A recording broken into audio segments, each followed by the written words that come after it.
Hello friend, welcome in microbiology information. आज हम लोग बायोलॉजिकल वेपन के बारे में जानेंगे।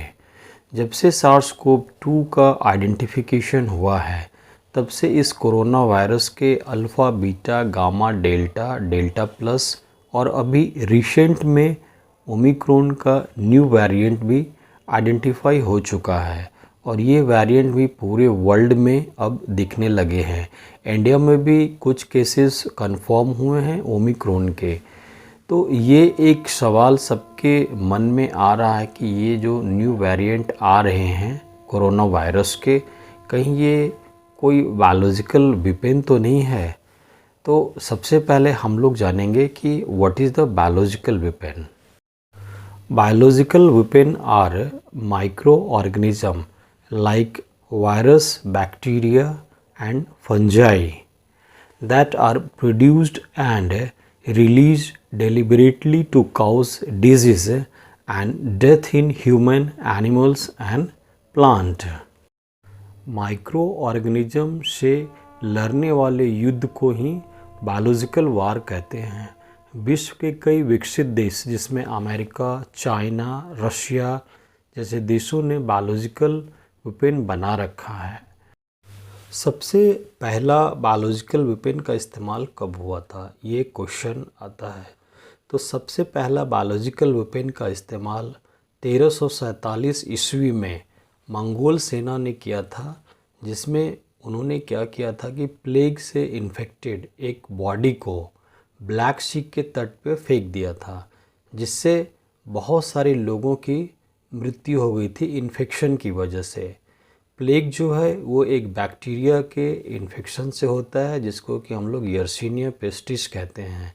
यर्सीनिया पेस्टिस का इन्फेक्शन इतनी तेज़ी से फैला ब्लैक सी के तट पे कि जो लोग उस समय जहाज़ से उतर के तट पे आते थे उन सबको प्लेग हो जाता था और इस तरह से करीब 2.5 करोड़ लोगों की जान उस समय चली गई थी।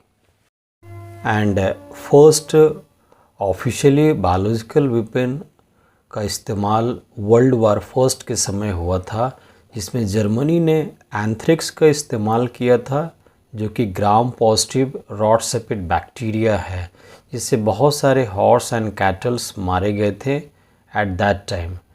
जापान ने भी टाइफाइड काउजिंग माइक्रो ऑर्गेनिज्म का इस्तेमाल करके सोवियत रूस को बहुत ज़्यादा नुकसान पहुंचाया था वर्ल्ड वार फर्स्ट के समय, यानी कि 1914 में।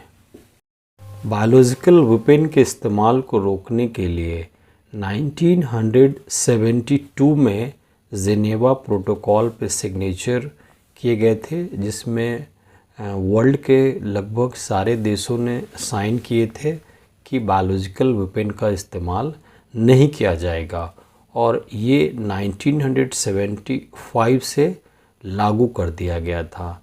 लेकिन अभी जो वर्ल्ड का सिनेरियो है, जिसमें कोल्ड वार एक दूसरे कंट्री के अगेंस्ट में चल रहे हैं, तो बायोलॉजिकल वेपन कौन कहाँ पे इस्तेमाल कर रहा है हिडन तरीके से, इसका पता लगाना अब बहुत ही ज़रूरी हो गया है जब से कोविड-19 का आउटब्रेक हुआ है।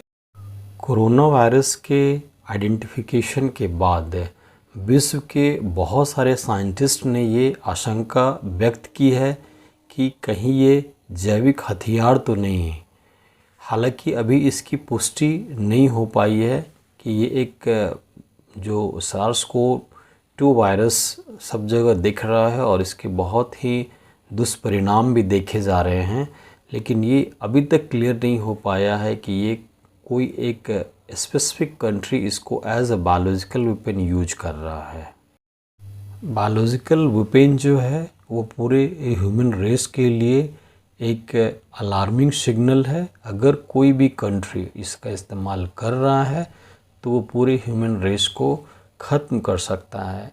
तो ये एक बहुत ही सीरियस इशू है, how to control the use of biological weapon. इसके लिए एक स्ट्रैटेजी बनानी होगी, क्योंकि जब आप माइक्रो ऑर्गेनिज्म का इस्तेमाल नेगेटिव पर्पस से करते हैं तो किसी भी हद तक आप जा सकते हैं, जिसमें आपका पूरा ह्यूमन पॉपुलेशन भी समाप्त हो सकता है।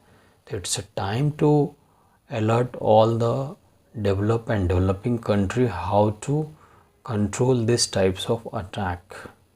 Thank you.